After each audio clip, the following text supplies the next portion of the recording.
हमने अभी शिक्षकों को, शिक्षा मित्रों को, अनुदेशकों को, रसोइयों को, आंगनबाड़ी और आशा वर्कर को भी 5 लाख की कैशलेस सुविधा उपलब्ध करवाई है, 5 लाख की।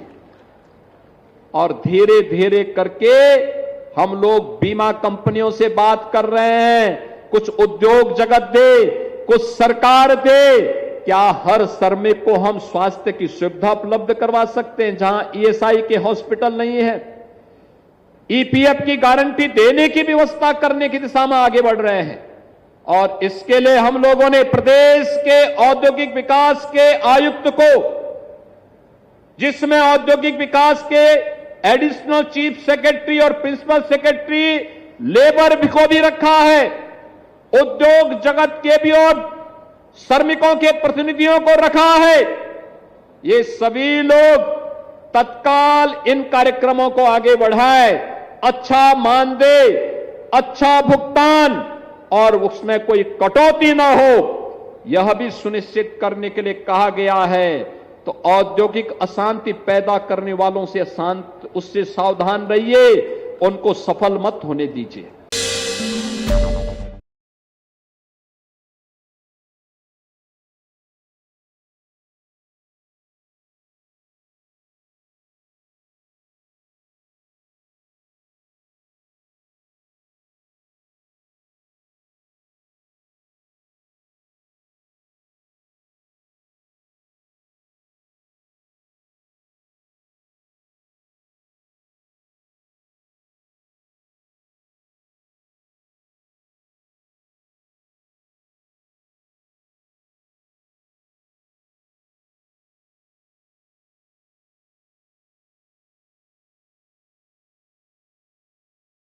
What our chairman has been telling, very soon it will happen in this year.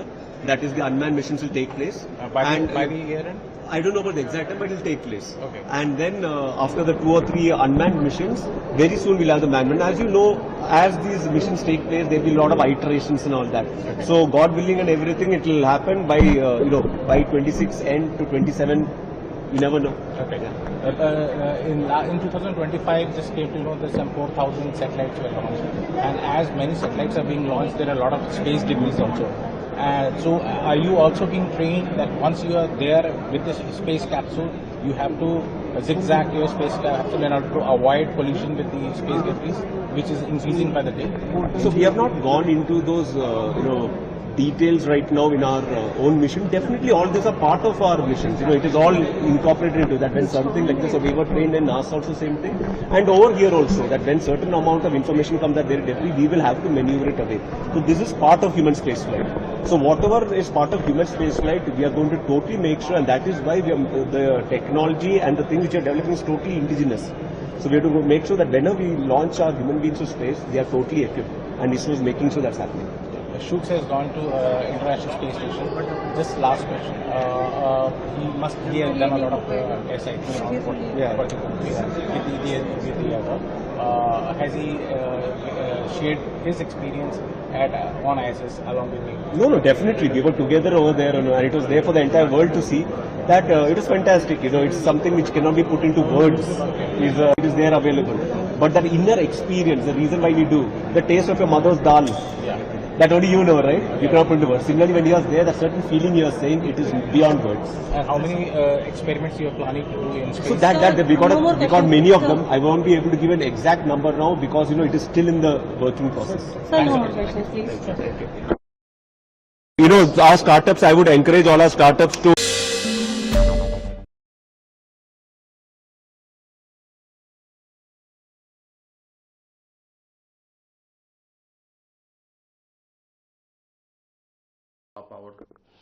I think India, as the largest democracy and rapidly rising economic power globally, is well positioned to actually exercise its own foreign policy for its own national interests. Over the past years, if you see, whether it was the soft diplomacy post Operation Sindoor, whether it has been our engagement at the global diaspora level, or whether it is in terms of international diplomacy, India has been trying to make those rapid strides to keep itself relevant and be sought after at the international diplomatic high table. The jury can be out in terms of there are people who say, yes, it's a good thing. Some people say, no, it's not a good thing. But the fact is that Indian diplomacy, and for that matter, the geopolitics relating to Indian foreign policy has dramatically changed. So what the former US ambassador is saying, I agree with him. And I believe that India needs to keep exercising its soft power through its global diaspora to further accentuate its global position at the high table of diplomacy.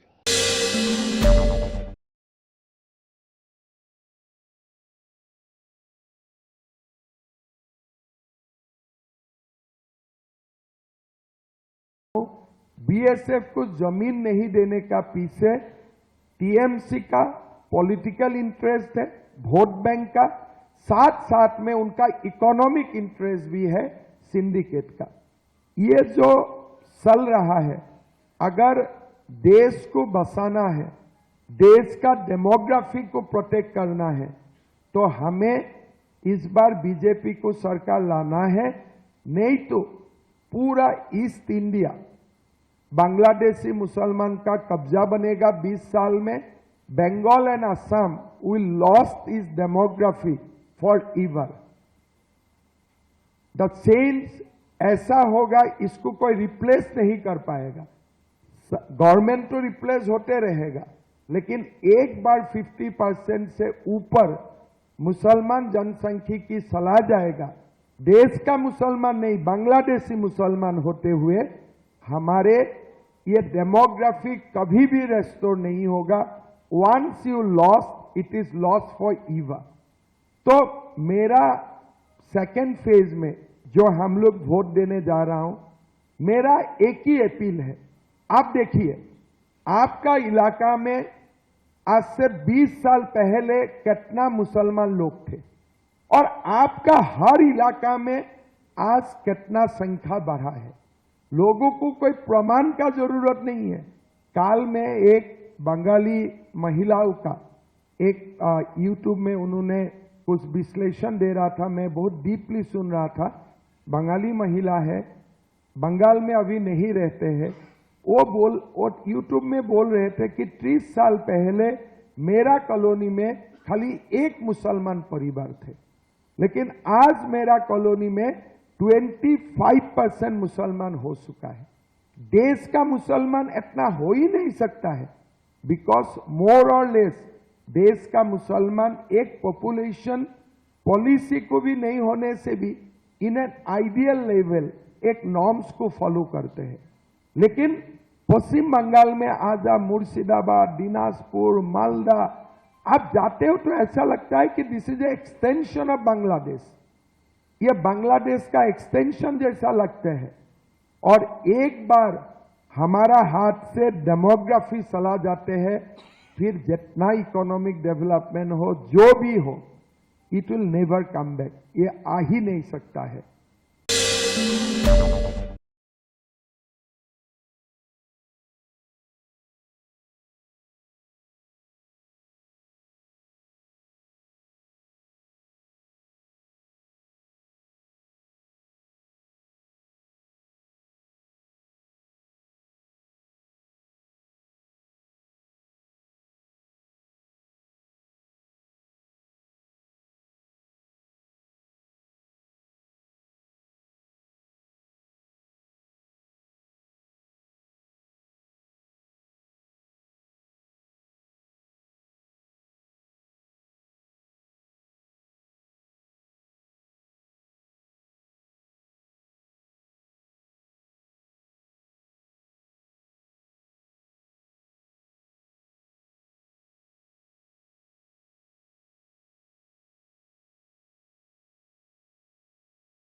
बड़े कदम के पीछे? मैंने आम आदमी party छोड़ दी है और Bhajpa join कर ली है। 2006 से मैं अरविंद केजरीवाल जी के साथ काम कर रही थी। अपना घर छोड़ा, नौकरी छोड़ी, 7 साल झुग्गियों में रही और हर आंदोलन में मैंने उनका साथ दिया। लेकिन अरविंद केजरीवाल जी ने अपने ही घर में मुझे एक गुंडे से बुरी तरीके से पिटवाया। जब मैंने इसके खिलाफ आवाज उठाई, FIR दर्ज करने की कोशिश की, तो मुझको डराया गया और धमकाया गया। यहां तक कि पिछले 2 साल में अरविंद केजरीवाल जी ने हर संभव दबाव बनवाया मेरे पे कि मैं ये FIR वापस ले लूं। इसके चलते 2 साल में मुझे एक बार भी पार्टी के टाइम से बोलने का संसद में मौका नहीं दिया गया। ये बहुत ही ज्यादा शर्म की बात है और मैं ये मानती हूं कि अरविंद केजरीवाल एक निहायती महिला विरोधी इंसान है। आज आम आदमी पार्टी और अरविंद केजरीवाल इस देश में झूठ, भ्रष्टाचार और गुंडागर्दी के लिए जाने जाते हैं। ये लोग सबके सब पंजाब में घुस गए हैं, पंजाब की सरकार को रिमोट कंट्रोल से चला रहे हैं और पंजाब को इन्होंने अपना पर्सनल ATM बना दिया है। सैंड माइनिंग आज पंजाब में चरम सीमा पर है, ड्रग यूजेज चरम सीमा पर है। सब कुछ इनके शय के चलते हो रहा है। पूरा का पूरा भ्रष्टाचार हद से ज्यादा पंजाब में चल रहा है। एक MLA और मंत्री जो पहले स्कूटर पे भी उनके पास नहीं था, स्कूटर पे आया करते थे, आज वो बड़े घर, बड़ी गाड़ियां, बड़े बड़े घोटाले, बड़े बड़े बिजनेसेस में इन्वॉल्व हो गए हैं। और इन सब के बारे में जैसे ही अरविंद केजरीवाल जी के खिलाफ कोई भी कुछ कहता है तो वो तुरंत उसके ऊपर FIR करते हैं, उसको डराते हैं, उसको धमकाते हैं। एक तरफ देश में अरविंद केजरीवाल हैं जो कि भ्रष्टाचार और गुंडागर्दी के लिए जाने जा रहे हैं और दूसरी तरफ देश में एक निर्णायक लीडरशिप है प्राइम मिनिस्टर मोदी जी की। मैं ये मानती हूं कि आज के समय में प्राइम मिनिस्टर मोदी ना सिर्फ इस देश में मोस्ट फेमस हैं, मोस्ट पॉपुलर लीडर हैं, वो पूरे विश्व में आज बहुत ही ज्यादा पॉपुलर लीडर हैं। चाहे वो ऑपरेशन सिंदूर में दुश्मन के घर में घुसकर उसको मारना हो, चाहे वो देश से नक्सलवाद पूरी तरीके से खत्म करना हो, चाहे वो ट्रिपल तलाक जैसे सेंसिटिव इश्यूज के ऊपर निर्णायक स्टेप्स लेना हो, चाहे वो विमेन रिजर्वेशन बिल जिसका इस देश की महिलाएं सदियों से इंतजार कर रही हैं, उसको संसद में लेकर आना हो। प्राइम मिनिस्टर मोदी जी और होम मिनिस्टर अमित शाह जी ने इस देश में ऐसे ऐसे ऐतिहासिक काम किए हैं जिनकी जितनी सराहना की जाए उतनी कम है। मैं भाजपा किसी मजबूरी में नहीं ज्वाइन कर रही, मैं भाजपा इसलिए ज्वाइन कर रही हूं क्योंकि मैं दिल से प्राइम मिनिस्टर मोदी जी की लीडरशिप में विश्वास रखती हूं। He is a strong leader and he is a global leader और उनकी डिप्लोमेसी के चलते आज हमारा देश, जबकि पूरे विश्व में त्राही त्राही मची है, वॉर चल रहा है, बड़ी से बड़ी कंट्रीज में क्राइसिस है, आज हमारा देश ना सिर्फ स्टेबल है बल्कि आगे बढ़ रहा है। मैं सभी लोगों से जो कंस्ट्रक्टिव पॉलिटिक्स करना चाहते हैं, देश के लिए काम करना चाहते हैं, अपील करना चाहती हूं कि वो भी बीजेपी ज्वाइन करें।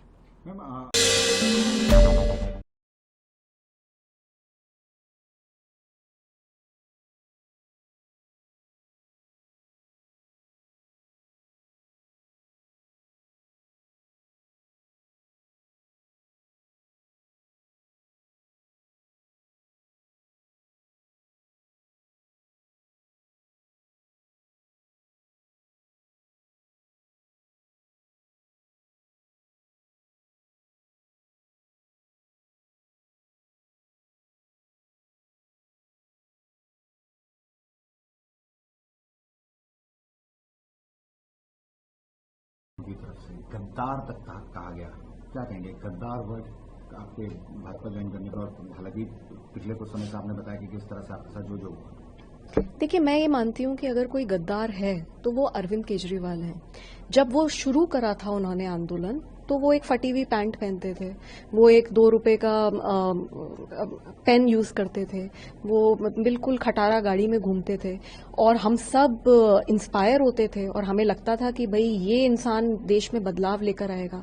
आंदोलन में कितने बड़े बड़े मीठे मीठे सपने उन्होंने पूरे देश को दिखाए और पूरा ही देश प्रभावित हुआ। लेकिन उन्होंने क्या करा, जैसे ही उनके पास सत्ता आई उन्होंने 100 करोड़ का अपना घर बना लिया, उसमें बार बना लिया, उसके अंदर करोड़ों के कारपेट लगा दिए, फ्रिज भी उनका लाखों का करोड़ों का है, उनके सोफे में कितनी अय्याशी है। और जब दिल्ली के लोगों ने उन्हें हरा दिया तो उसके बाद अब वो पंजाब पहुंच गए हैं, पंजाब को एटीएम की तरह इस्तेमाल कर रहे हैं। जिस आदमी से उन्होंने मुझे पिटवाया उसको Z+ सिक्योरिटी दी उन्होंने, वो आज भगवंत मान का चीफ एडवाइजर बनाया हुआ है, वो बड़ा घर, बड़ा घोड़ा, बड़ा गाड़ी, वो सब उनको मिल रही है। और आजकल अरविंद केजरीवाल जी क्या बोलते हुए नजर आते हैं कि मुझे ये घर चाहिए, मुझे ये गाड़ी चाहिए। उनका काफिला निकलता है, जो इंसान VIP प्रोटोकॉल के खिलाफ बात करता था, वो जब उनका काफिला निकलता है तो 50 गाड़ियां तो हम ही गिन रहे होते हैं, 50 गाड़ियों से ऊपर जाता है। तो गद्दारी क्या होती है? गद्दारी अपने मूल सिद्धांतों के खिलाफ काम करने को मैं गद्दारी कहती हूं, और अरविंद केजरीवाल जी से बड़ा गद्दार नहीं है।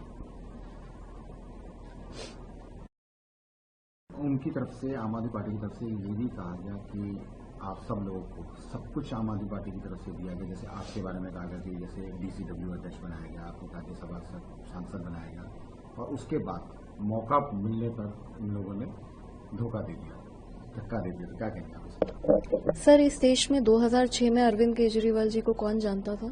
2012 में पार्टी बनी है। ये बहुत सारे लोग जो आए वो 2012 के बाद के आए हुए हैं। 2011 में आंदोलन हुआ, उस समय भी कुछ लोग जुड़े। 2006 में सिर्फ 5 लोग थे, उनमें से एक थी मैं। मैंने अपना घर छोड़ा, नौकरी छोड़ी। I was young, I could have done various other things.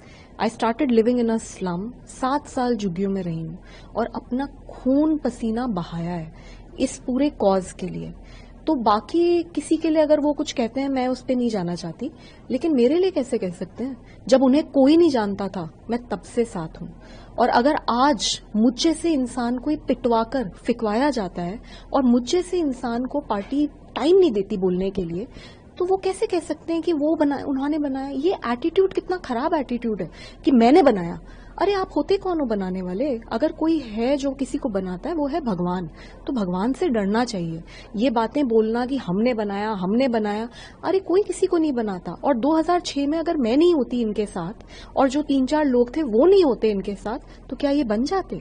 अंत तक हम लड़े हैं। मेरी पिटाई के बावजूद मैंने 2 साल पार्टी को देने की कोशिश करी कि हो सकता है मैं इसे सुधार सकूं, लेकिन नहीं सुधर रहे।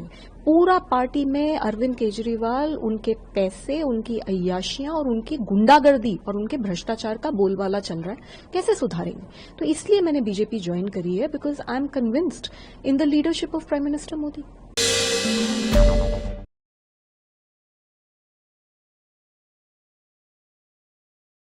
करिए। एक समय भारत के सनातन की पहचान बनने वाला नवद्वीप, जिसने हमें पहचान दी, जिस बंगाल ने हमें पहचान दी थी, आज उस बंगाल के सामने स्वयं पहचान का संकट खड़ा हुआ है। बहनों और भाइयों, ये पहचान का संकट खड़ा करने वाले लोग कौन हैं? क्या हम इस बात को नहीं जानते? ये वही धरा है जो कभी भारत को पहचान देती थी, और आज उसी धरा में एक पहचान का संकट खड़ा किया है। बंगाल के अंदर पिछले 15 वर्षों में टेरर की प्रतीक बनी हुई, माफिया राज की प्रतीक बनी हुई, करप्शन की प्रतीक बनी हुई टीएमसी की सरकार ने,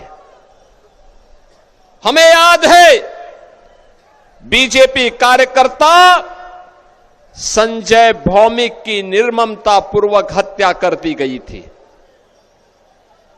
निर्ममता पूर्वक हत्या कर दी गई थी। टीएमसी के गुंडे सरेआम घूम रहे हैं, और मुझे यह देख करके प्रसन्नता हुई थी परसों, जब बंगाल के अंदर 152 असेंबली कॉन्स्टिट्यूएंसी में जब मतदान हो रहे थे, तो मतदान के अंदर मैं एक बात देख रहा था, हर मतदाता के मन में एक ही भाव था कि बंगाल को उसकी पहचान दिलानी है, टेरर से, माफिया राज से, करप्शन से मुक्ति दिला करके बंगाल को फिर से भारत की पहचान का प्रतीक बनाना है और इसके लिए डबल इंजन की बीजेपी की सरकार को लाना है।